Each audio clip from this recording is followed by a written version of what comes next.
ரொம்ப நல்லா நடிக்கிற. என்னை விட ஆக்டிங் ஸ்கூலில் சொல்லுவாங்க, அழுகிறது ஈஸி, சிரிக்கிற மாதிரி நடிக்கிறதான் கஷ்டம்னு.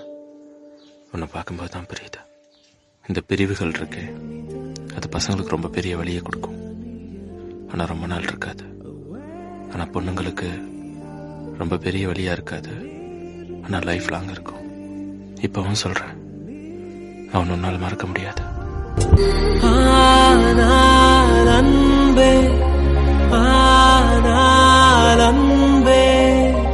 அவளுக்கு கொடுத்த இதயத்திலே உன்னை வைத்து பார்க்க தயங்குகிறேன்.